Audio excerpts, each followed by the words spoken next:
domingo en la noche, hermano, caí como que era así, mire, pauta mal, así, flat de una vez. Pero hermano, pero me sentía tan lleno, tan gozoso, tan contento. Había un agradecimiento en mi corazón que hay todavía, no solo con el Señor, hermano, sino déjeme decirle, sino con cada uno de ustedes. Con cada uno por su apoyo, por su dedicación, por su esfuerzo, hermano. Creo que este ha sido un trabajo titánico de equipo y creo yo que sin cada uno de nosotros esto no se hubiera podido llevar a cabo. Amén. Así que sintámonos dichosos de que el Señor nos tomó en cuenta para algo grande, ¿verdad? Y cada uno dice que estamos acumulando tesoros en el cielo. Amén. Así que nos gozamos, hermano, y qué bueno. Y ahora empecemos una nueva unción, algo nuevo, y empecemos a sacarle provecho. Yo creo que hoy decía la profecía: retén lo que yo te he dado. Entonces no solo hay que retenerlo, sino que tenemos que empezarlo a practicar y a vivir. Entonces yo quiero hablarles de algo, hermano, realmente que nosotros tenemos que ir viendo. Vamos a empezar a ir viendo eso. Hemos estado viendo las Babilonias. Me faltan algunas Babilonias. Déjenme darle un break de Babilonias hoy y déjenme ponerle un punto escatológico familiar, ¿verdad? Porque eso es lo que tocó mi hermano Otto, ¿verdad? Que a ver que cuando alguien viene, un maestro escatólogo, ¿verdad? Tira 20 mensajes en uno, ¿verdad? Y a veces uno trata de pescar uno que otro, ¿verdad? Entonces ahora ya me considera, ¿verdad? Porque voy despacio, ¿verdad? Pero qué bendición, hermano, que podamos, que el Señor nos abra el entendimiento un poco más, ¿verdad? Y que también nos haya traído paz, nos haya traído tranquilidad. Entonces, mire, hablemos de algo, hermano, esta preciosa noche. Funciona mejor si lo enciendo. Entonces, vamos a ver esto, miren, Apocalipsis capítulo número 12, versículo 1. Vamos a ver algunas cosas en las cuales, hermano, queremos fluir para que veamos la escatología familiar también un poco. Apocalipsis 12:1 dice: y una gran señal apareció en el cielo, una mujer vestida del sol, con la luna debajo de sus pies y una corona de 2 estrellas sobre su cabeza. Estaba encinta y gritaba estando de parto y con dolores de alumbramiento. Cuando nosotros empezamos a ver esta profecía en el libro de Apocalipsis, hermano, hay que relacionarla también con algo que sucedió en Génesis al principio. Porque déjeme decirle, hermano, que la escatología y la profecía es como cuando hay una tormenta, ¿verdad? ¿Se acuerda usted cuando llovía así en su país, verdad? Pero no como llueve aquí, ¿verdad? Que así son como aguaceritos, pero allá como cuando llueve que truena, salen aquellos relámpagos, ¿verdad? Y que se mira partido el cielo. La profecía, la escatología la tenemos que ver desde ese punto, que sale un rayo de luz y hasta el ratito usted escucha el trueno. Entonces hay palabras que van adelante como un rayo y al tiempo viene el trueno y de ahí viene la abuelita que dice: Jesús te ampare, ¿verdad? Cuando se ve ese gran trueno. Pero entonces vemos, hermano, que hay palabras proféticas, hay escatología que se habló mucho tiempo atrás y salió como un rayo, se vio en el horizonte, se vio en el cielo y, hermano, al rato hoy estamos viendo que está tronando. Entonces sabemos de que hay tormenta, sabemos de que llueve, sabemos de que sucede algo. Entonces en el libro de Apocalipsis Juan vio esto, ¿verdad? Y escuche, vio a una mujer vestida de sol, vio con la luna debajo de sus pies y una corona con 2 estrellas, estaba encinta, gritaba. Y entonces esto nos puede llevar al libro de Génesis, cuando hubo un personaje ahí llamado José, tuvo otro sueño y lo contó a sus hermanos diciendo: he aquí he tenido otro sueño y he aquí el sol, la luna y 11 estrellas se inclinaban ante mí. Entonces cuando vemos esto que sucedió en el Génesis, hermano, lo estamos viendo, digamos, en el Génesis se vio el rayo y en Apocalipsis se está viendo el trueno, porque lo estamos escuchando, lo estamos viendo. Entonces vemos de que José, y como son figuras todo, ¿verdad? Lo tenemos que ver, porque por eso debemos de tener cuidado a quién le contamos los sueños. Él le contó a su padre y a sus hermanos, Y su padre lo reprendió, o sea, lo regañó y le dijo: muchacho, ¿cómo te atreves a decirme esto? Que este sueño que has tenido, ¿acaso yo, tu madre y tus hermanos vendremos a inclinarnos hasta el suelo ante ti? Y entonces vemos de que esa profecía se cumplió después más adelante, ¿verdad? Cuando él lo llevan a Egipto. Pero también esa profecía la tenemos que ver desde el punto escatológico. Entonces vemos de que ahí se cumplió en Génesis, en lo físico, pero ahora lo estamos viendo en Apocalipsis. Y estamos viendo donde dice: yo vi a una mujer de parto, yo vi a una iglesia de parto en la cual el sol, la luna y las estrellas estaban involucradas, lo mismo que en Génesis. Entonces debemos de entender, hermano, que la palabra de creación, la palabra de poder, la palabra profética, la palabra escatológica, tiene poder para llevar a cabo muchas cosas. La palabra que usted y yo hablamos, la palabra de confesión, la palabra, hermano, de autoridad, conlleva a que se desarrollen muchas cosas. Fíjese que cuando, si usted, hermano, y yo a veces podemos declarar desde tempranito que se siente cansado. ¿Cómo amaneciste? Cansado, no pude dormir bien, me duele todo, no sé qué me pasó. Su día, hermano, usted va a pasar con dolor de cintura, de cabeza, cansado, con sueño, porque el poder de su palabra, hermano, mueve ambientes, mueve situaciones alrededor suyo. Y entonces, hermano, su día se va a ver rodeado de lo que usted ha declarado temprano, o de lo que yo he declarado temprano. Usted y yo declaramos: Señor, gracias porque amanecí. Gracias, Señor, porque pude dormir, aunque sea 1 hora, 2 horas, Señor, pero esas 2 horas me bastan porque tu presencia me levanta, porque tú me das fuerza, Señor, porque este día va a ser un día de victoria. Hermano, muy cansado, muy enfermo, de dolor de cabeza, de lo que usted tenga, pero usted, hermano, está declarando una palabra que lo va a levantar, que lo va a animar, ¿verdad? Si usted sabe, porque nuestra fe no lo alcanza a ver. Entonces debemos entender que Dios actúa con palabras, hermano. Dios da la palabra, Dios actúa, y tal vez tú y yo no lo vemos, pero ese milagro está ahí. La situación está cambiando, estamos viendo, hermano, que vamos avanzando. La escatología familiar y lo que estamos viendo, hermano, es que el Señor envía siempre algo antes de que sucedan las cosas. Envió la palabra, hermano, en sueños a través de José, y lo interpretamos y vimos cómo Faraón, hermano, levanta a José. Usted sabe toda la historia. El papá termina inclinándose, los hermanos terminan inclinándose y el sueño se cumple al pie de la letra. Pero sería muy vago si nosotros pensamos que esa palabra solo fue para el Génesis, y tendríamos que ver lo que también esa palabra abrió puertas, hermano, que las estamos viendo en Apocalipsis, y que estamos viendo que se van a empezar a cumplir, y muchas ya se han estado cumpliendo. Entonces, cuando hablamos de la palabra, podemos comprender entonces que el universo fue hecho de la palabra de Dios. Y eso es lo que usted y yo debemos comprender entonces, el tiempo escatológico que estamos viviendo, porque entonces el Señor va a enviar a 2 personajes. Ahora veamos esto. Otorgaré autoridad a mis 2 testigos. Ellos profetizarán por 1260 días vestidos de silicio.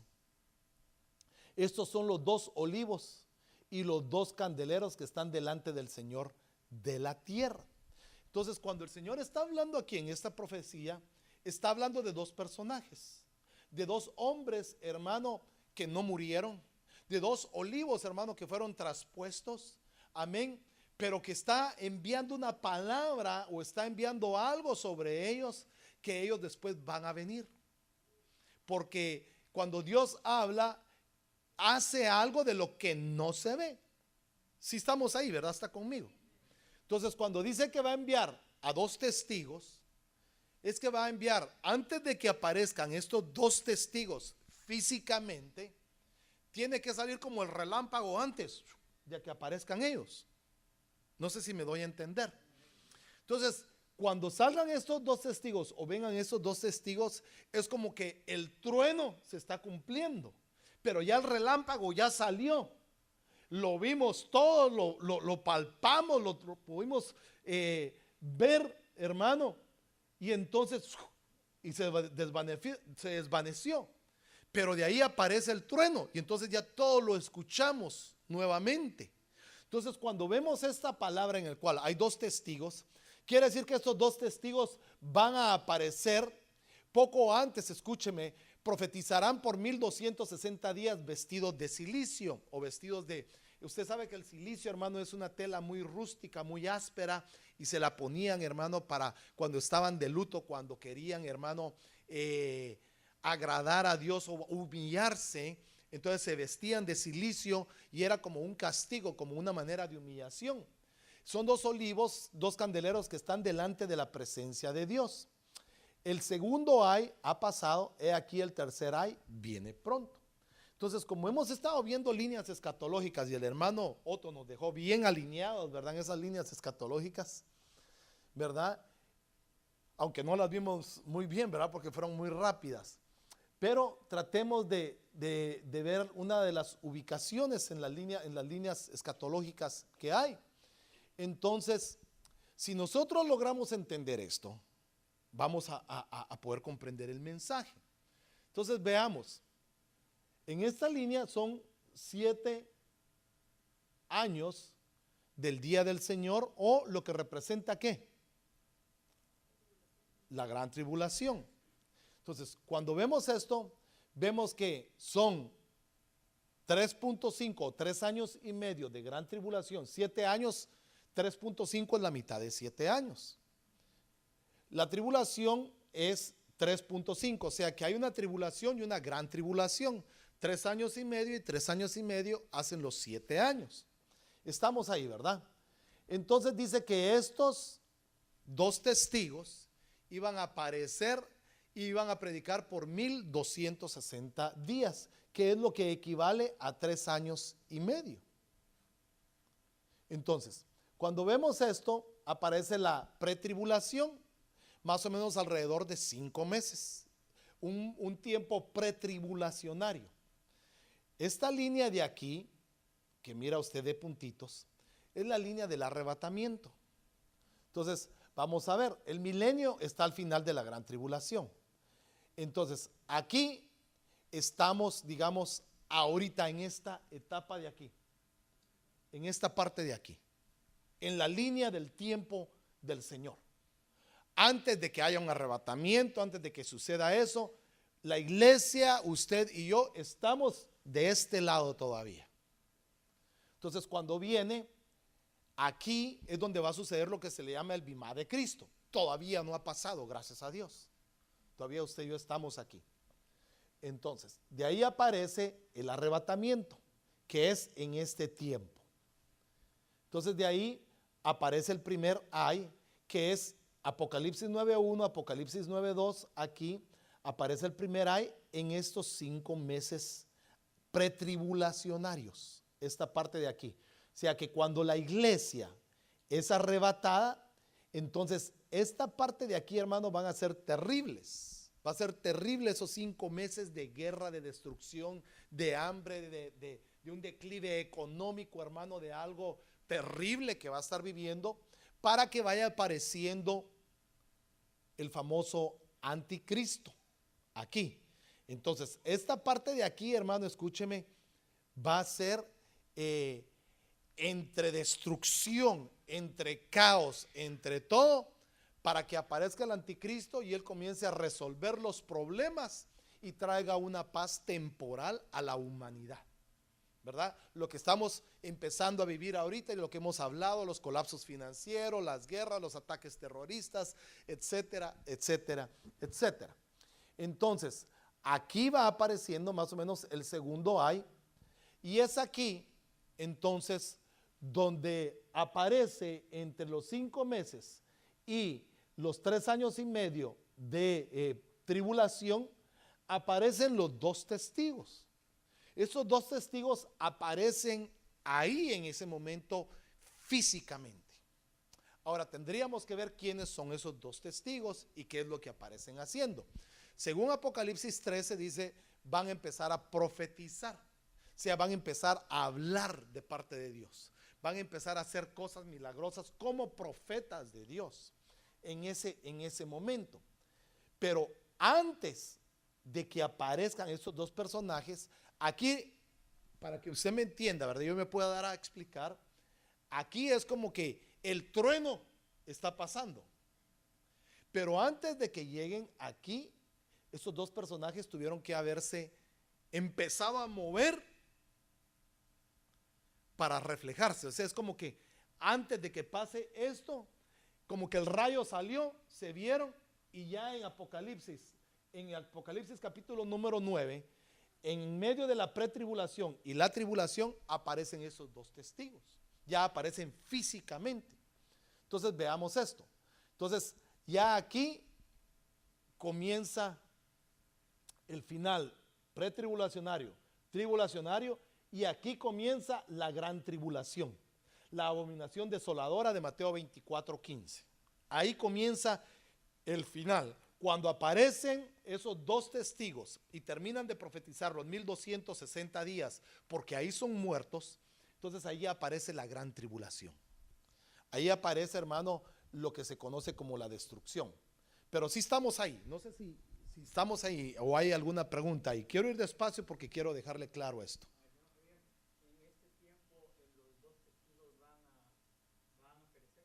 Van a perecer porque dice Apocalipsis. Sí, van a perecer, van a morir, porque dice que se le dio autoridad a la bestia para que los matara, los exhibiera en la plaza ahí, y las naciones le empezaron a llevar regalos a la bestia porque habían muerto los dos que atormentaban a la tierra, porque estos hablaban de parte de Dios. Ellos le decían a la gente que se arrepintiera, que se volviera a los caminos de Dios, profetizaban, y eso iba en contra de la bestia, por eso se le llama anticristo. Entonces se le dio autoridad para que los matara. Esos dos testigos, escúcheme, nadie puede matar a alguien que está muerto, ¿verdad? Porque ya está muerto. ¿Sí? Entonces estos dos testigos no tienen que haber muerto, tienen que estar vivos. Entonces, estando ahí, tenemos que ver entonces quiénes son los dos testigos que tienen que aparecer ahí. Enoc y Elías, dice la hermana. Por ahí va, ahí la lleva. Ahí la lleva. Entonces, aparece el profeta Elías porque la palabra profética es creada, como dijimos, de algo que no se ve, pero es creado por el poder de la palabra. Entonces, es enviada para que se cumpla. Entonces, el profeta Elías dice en Malaquías 4:5: he aquí yo os envío al profeta Elías antes que venga el día del Señor, el día grande y terrible. ¿Cuál es ese día? La gran tribulación que empezamos a ver, pretribulación y tribulación. Antes de que llegue ese día, yo les estoy enviando al profeta Elías. Antes de que llegue eso, yo les estoy enviando al profeta Elías. ¿Para qué está enviando al profeta Elías? Entonces vemos, dice Juan el apóstol, Juan 21:22 dice: Jesús le dijo, si yo quiero que él se quede hasta que yo venga, ¿a ti qué? Tú sígueme. ¿A quién se está refiriendo ahí? A Juan con Pedro, porque Pedro, acuérdese, por eso dice, se lo digo a Juan para que lo escuche Pedro. Hay un dicho así, ¿verdad? Entonces, Pedro le está reclamando porque le está diciendo: Señor, ¿y por qué? ¿Qué onda de que lo vas a dejar? ¿Cómo así, Señor? ¿Y yo qué? ¿Y yo qué? Los elegidos o la novia del Cordero. Entonces nosotros debemos entender que antes de que aparezcan estos dos testigos físicamente, la unción de Elías y la unción de Juan tienen que empezar a darse dentro de las familias, dentro de la iglesia. Sí me estoy dando a entender, ¿verdad?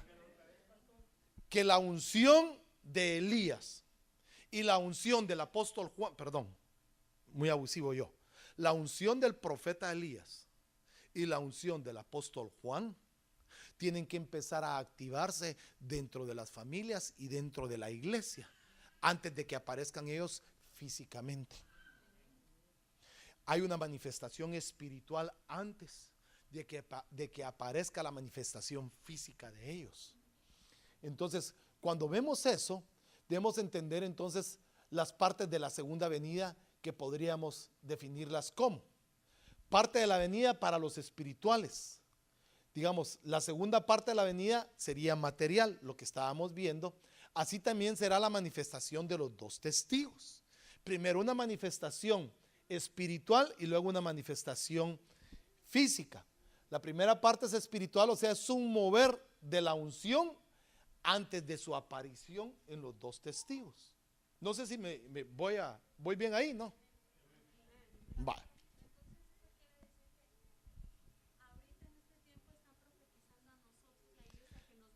Están hablándole a la iglesia, pero no Juan ni Elías, sino la unción que ellos tienen está siendo derramada sobre la iglesia, correcto. Las familias y las personas están ahorita como hablándole a la iglesia: arrepiéntete, mira que esto que está sobre la iglesia, antes de que venga el día grande y terrible de Dios. Porque mire, ¿de qué serviría que profetizaran si usted y yo nos quedamos a la gran tribulación? O sea, yo no los quiero ver a ellos profetizar en persona, de una vez se lo digo. Yo prefiero escucharlos ahorita, vamos a tener esa unción que está siendo derramada para el arrepentimiento. Porque si yo los veo físicamente que están profetizando, quiere decir de que yo ya me quedé.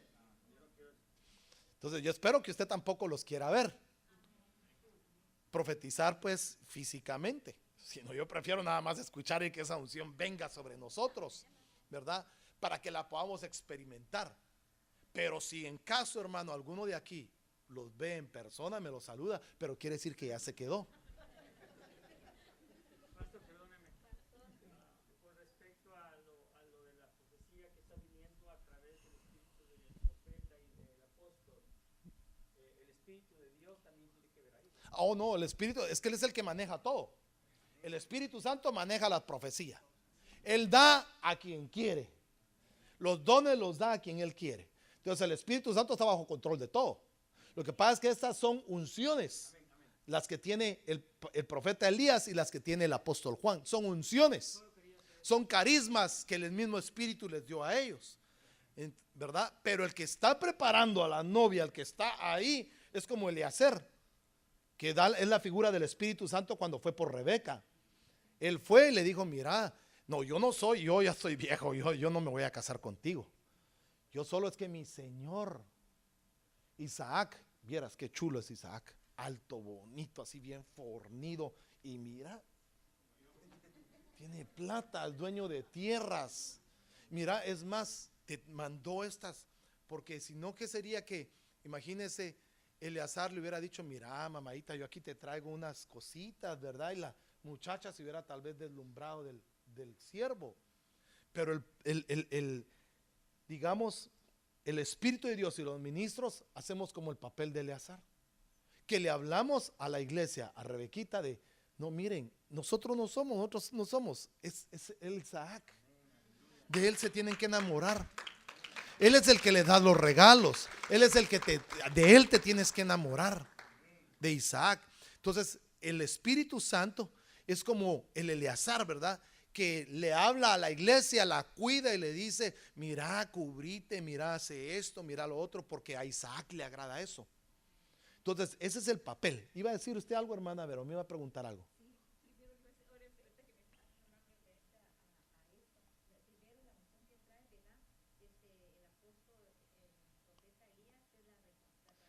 Eso es lo que vamos a ver ahorita. Ahorita es donde vamos a ver las unciones que cada uno tiene, ¿verdad? Para que podamos entrar ya. Pero lo que quería es ponerle la base de lo que es la escatología. Porque entonces aquí tenemos que ver entonces las unciones. Por ejemplo, la manifestación espiritual, o sea, las dos unciones que se van a manifestar a la iglesia y que ya deben estar manifestándose en este tiempo.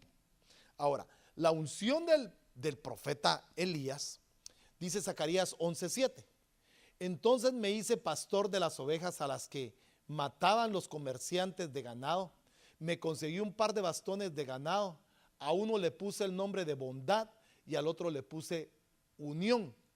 Y desde entonces me hice cargo de las ovejas. Escuche, entonces, me conseguí pastores con un par de bastones. A uno le puso bondad y al otro le puso unión. Son los dos bastones, o sea, son dos unciones. que los pastores o los ministros o la iglesia deben manejar. Uno sería bondad y la otra sería unión. Vea lo que dice entonces esta versión, Jerusalén. Y me procuré 2 callados, a uno lo llamé gracia y al otro lo llamé vínculo. Me puse a apacentar las ovejas. Quiere decir que en este tiempo la iglesia debe ser gobernada por estas 2 unciones. La unción número 1, que sería la gracia o bondad, y la otra pudiéramos decir unión o un vínculo. ¿Cómo pudiéramos, hermano, hablar estas 2 palabras para ponerlas en un lenguaje que lo entendamos? La bondad podemos ponerla como el amor. La unión tenemos que ponerla como el amor. Lo que, hermano, debe unir a las personas es el amor. Y la bondad es como la misericordia de Dios. Quiere decir que entonces cada uno de estos 2 hermanos va a tener una unción. Un bastón es bondad y el otro bastón es unión. El profeta, uno es bondad y el apóstol es unión, para gobernar la iglesia y para poder apacentar a las ovejas.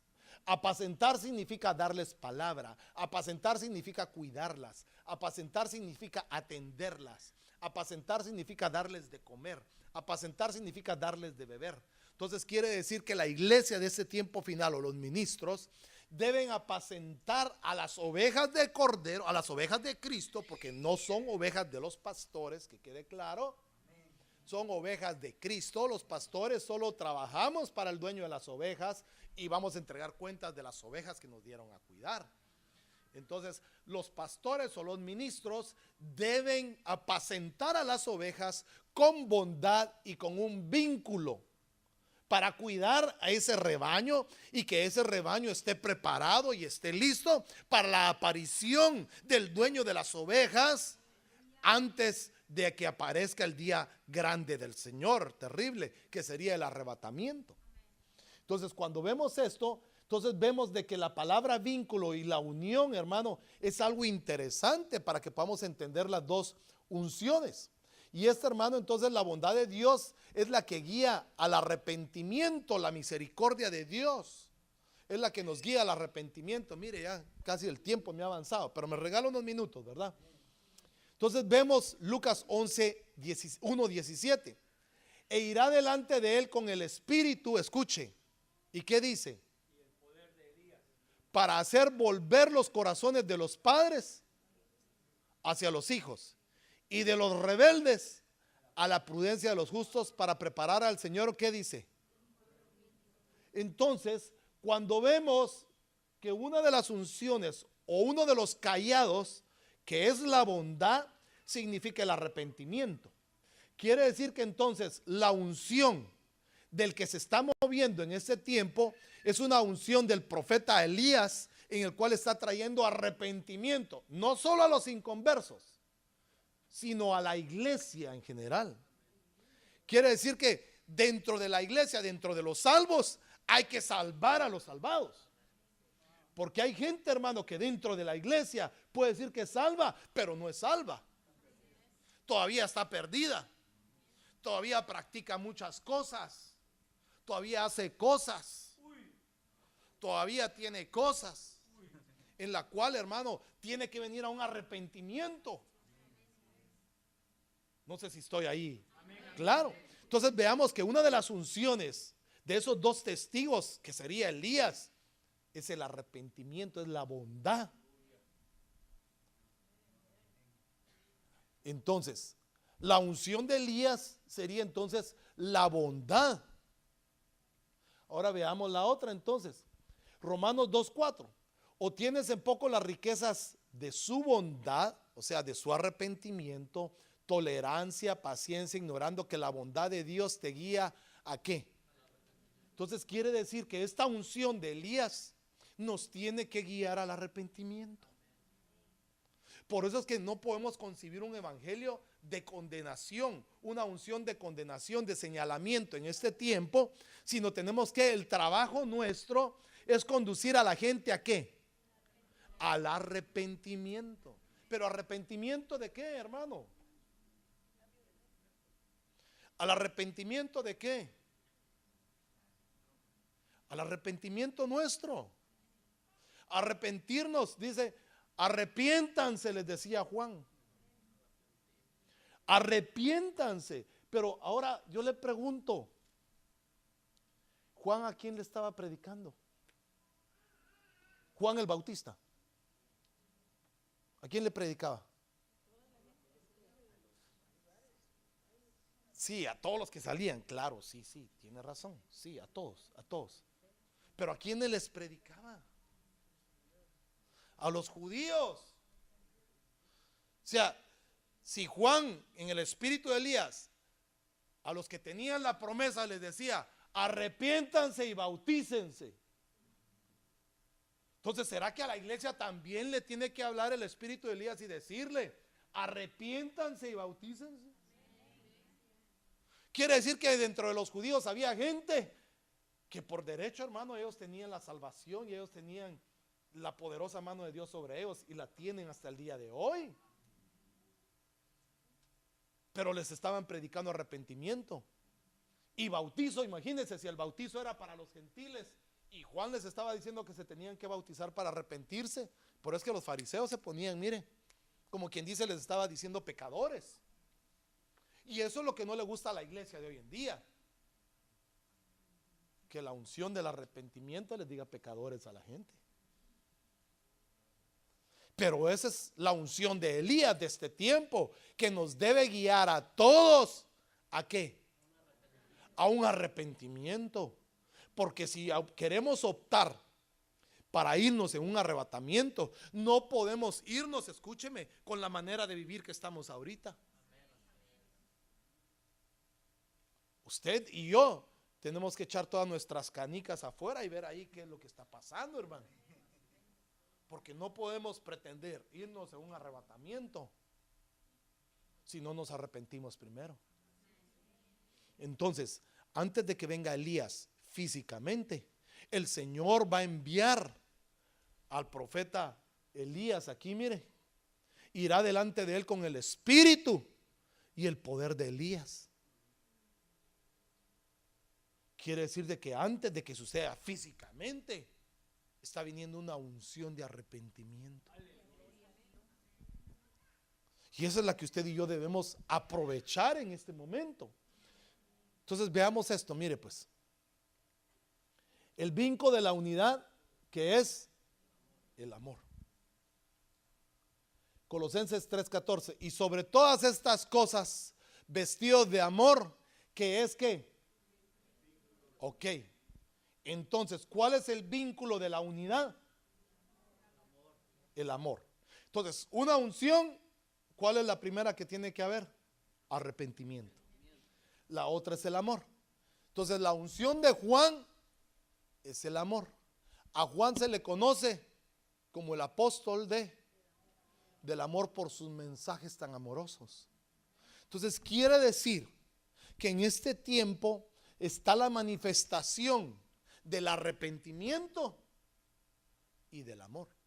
Pero escúcheme, no el amor eros, no el amor de que, ala, qué bonita está la muchacha, qué bonito. No está hablando de ese amor. Está hablando del amor por la santidad. Está hablando del amor por Dios. Está hablando, hermano, del amor que debe ser un amor. ¿Cómo es el amor hacia Dios? El amor ágape, lo más profundo, lo más alto de lo que es el amor. Porque dice que el amor todo lo puede, todo lo soporta, todo lo aguanta. Por amor, ¿qué dice que hizo el Padre? Envió a su Hijo. Entonces no hay un vínculo, no hay una unidad más grande que no es el amor de Dios por la humanidad. Entonces las dos unciones que tienen que estar actuando, los dos báculos, los dos callados, los dos bastones que necesitan los pastores y la iglesia de este tiempo, es el arrepentimiento y el amor. O sea que no podemos predicar condenación. Tenemos que predicar, hermano, arrepentimiento en amor, pero tampoco podemos pasar por alto el pecado. Porque cuando uno ama a alguien, dice la palabra, lo disciplina. Cuando uno ama a alguien, lo amonesta. Dice que los padres cuando aman a sus hijos, los castigan. Ahora, si no son sus hijos, que hagan lo que se les da la gana. Pero entonces quiere decir, hermano, que nosotros como iglesia debemos de tener amor por las cosas de Dios y amor los unos por los otros. Quiere decir, hermano, que si usted y yo, perdón, entonces si usted lo mira, hermano, desde el punto escatológico y familiar, dice que la unción de Elías es llevado o es mandado a quienes. Mandado a las familias. Porque mire, aquí voy a terminar, ahí me voy a quedar. Pero mire, hijitos míos, dice Primera de Juan, esta es otra de las cartas del apóstol Juan. Hijitos míos, os escribo estas cosas ¿para qué? Para que no pequéis. Y si alguno peca, abogado tenemos para con el Padre. ¿A quién? A Jesucristo el justo. Y ahora te ruego, señora, segunda de Juan 1:5, ahora te ruego, señora, no como escribiéndote un nuevo mandamiento, sino el que hemos tenido desde el principio, que es. Entonces mire cómo sería esta unción. ¿Desde cuándo está establecido este mandamiento? Entonces tenemos que practicarla. Ahora, si no tenemos esa unción, tenemos que pedírsela al Señor. Tenemos que pedirle al Señor, Señor, envíanos la unción como la que le diste a Elías o como la que Elías está trayendo.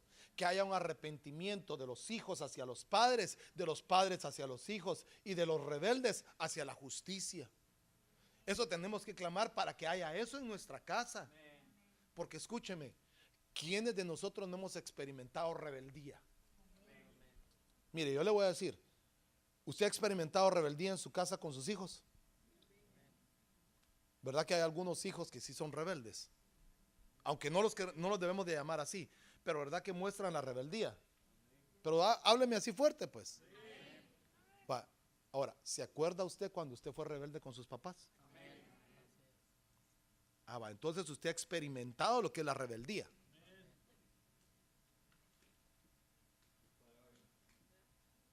Entonces tiene que haber un arrepentimiento de parte de nosotros. De arrepentirnos de nuestra rebeldía y de volver hacia los padres. Y si tenemos padres que no les hablamos, que no les mandamos su dinerito, no les hacemos nada, medítelo. Y yo lo debo de meditar también. Porque esa es la unción de Elías, hacernos cargos de nuestros viejitos. Ese es mostrar arrepentimiento. Y ese es el espíritu de Elías que debe hacerlo.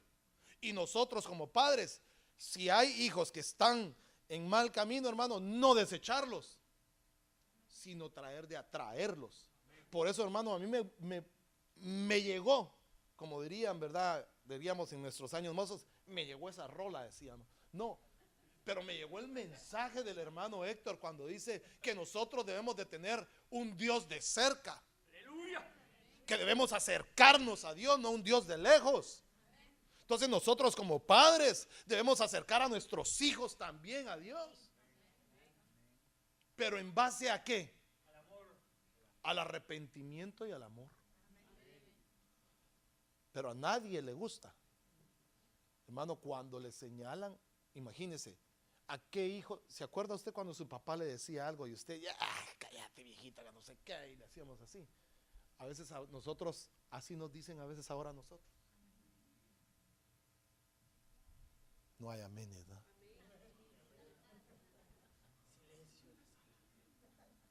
Quiere decir que a usted le caían mal cuando su mamá lo regañaba y le señalaba sus cosas, ¿no?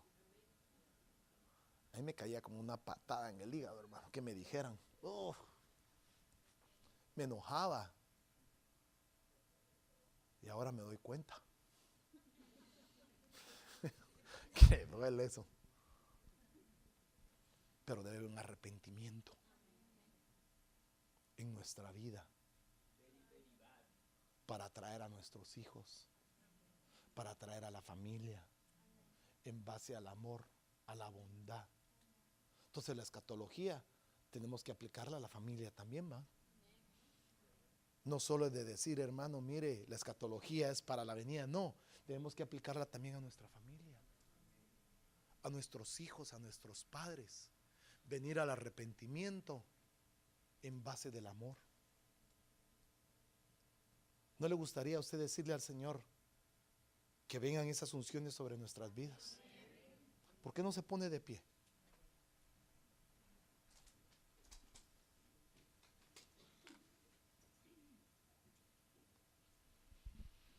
Y le pidamos al Señor esta noche, hermano, mire, como ha quedado una unción de arrepentimiento y de amor, y yo creo que si usted necesita, y yo necesito pedirle perdón a alguien, sería bueno que pudiéramos empezar hoy. Y que usted, hermana y hermano, y yo, pudiéramos primero arrepentirnos. Mire, el arrepentimiento comienza en casa, en nosotros, para que podamos hablarle a otros de arrepentimiento. El amor comienza en casa, para que le podamos hablar a otros de amor. Primero, nosotros, escúcheme, yo, diga usted así, yo debo arrepentirme y yo debo amar para poder ir a pedir perdón y para poder amar aún a aquel que yo considero que es mi enemigo. Entonces el arrepentimiento y el amor primero es nuestro. Nosotros lo debemos de sentir, nosotros lo debemos de experimentar para poderlo llevar a alguien más. Cierre sus ojos, levante sus manitas ahí. Si hay alguno que quiera venir aquí al altar, bien puede venir al altar. Y que le pidamos al Señor, hermano, de su misericordia, de esas unciones, hermano, de la bondad, porque mire, qué bello y qué maravilloso es la bondad de Dios. Hermano, que nos da el privilegio de poder arrepentirnos. Tú sabrás de qué te tienes que arrepentir y a quién le tienes que mostrar amor. Pero como esto es profético, la unción y el espíritu de Elías se están moviendo en esta noche, en esta casa, trayendo arrepentimiento a nuestras vidas. Y la unción y el espíritu de Juan nos están trayendo un vínculo de amor, una unidad en amor, para que podamos, hermanos, ser aptos para ver la manifestación de Cristo en secreto. Ahí donde tú estás, clama y dile: Señor, envía sobre mí ese arrepentimiento, Señor. Envía sobre mí el amor, Padre, para que yo pueda amar a mis semejantes, para que yo pueda amar a los de mi casa, para que yo pueda amar a mi esposa, para que pueda amar a mis hijos, para que pueda amar a mi esposo si eres mujer,